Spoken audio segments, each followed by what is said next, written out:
ಒತ್ತಡ ತಂತ್ರಕ್ಕೆ ತಂಡ ಹೊಡೆದ್ರ ಪ್ರಜ್ವಲ್ ವಿರುದ್ಧ ಮೋದಿಗೆ ಎರಡನೇ ಪತ್ರ ಬರೆದಿದ್ದು ಪ್ರಜ್ವಲ್ ಪಾಸ್ಪೋರ್ಟ್ ಅನ್ನ ರದ್ದುಗೊಳಿಸುವಂತೆ ಬರೆದಿದ್ದಾರೆ.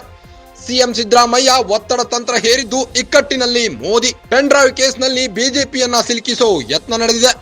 ಕೇಂದ್ರದ ಮೇಲೂ ಸಿದ್ದು ಒತ್ತಡದ ಮೇಲೆ ಒತ್ತಡ ಹಾಕುತ್ತಿದ್ದಾರೆ. ಸಿದ್ದು ಪತ್ರವೇ ಪ್ರಜ್ವಲ್ ರೇವಣ್ಣಗೆ ಕಂಟಕ ಆಗುತ್ತಾ? ಪ್ರಜ್ವಲ್ ರೇವಣ್ಣಗೆ ಶಾಕ್ ಕೊಡ್ತಾರಾ ನರೇಂದ್ರ ಮೋದಿ ಅವರು?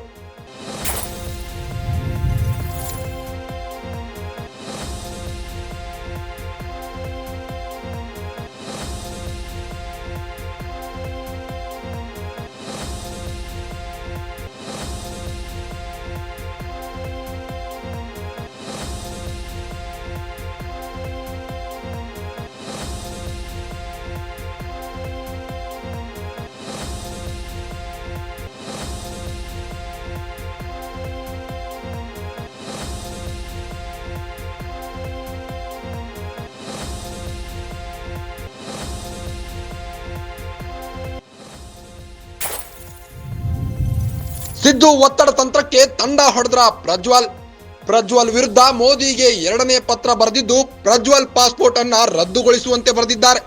ಸಿಎಂ ಸಿದ್ದರಾಮಯ್ಯ ಒತ್ತಡ ತಂತ್ರ ಹೇರಿದ್ದು ಇಕ್ಕಟ್ಟಿನಲ್ಲಿ ಮೋದಿ. ಪೆನ್ ಡ್ರೈವ್ ಕೇಸ್ನಲ್ಲಿ ಬಿಜೆಪಿಯನ್ನ ಸಿಲುಕಿಸೋ ಯತ್ನ ನಡೆದಿದೆ. ಕೇಂದ್ರದ ಮೇಲೂ ಸಿದ್ದು ಒತ್ತಡದ ಮೇಲೆ ಒತ್ತಡ ಹಾಕುತ್ತಿದ್ದಾರೆ. ಸಿದ್ದು ಪತ್ರವೇ ಪ್ರಜ್ವಲ್ ರೇವಣ್ಣಗೆ ಕಂಟಕ ಆಗುತ್ತಾ? ಪ್ರಜ್ವಲ್ ರೇವಣ್ಣಗೆ ಶಾಕ್ ಕೊಡ್ತಾರಾ ನರೇಂದ್ರ ಮೋದಿ ಅವರು?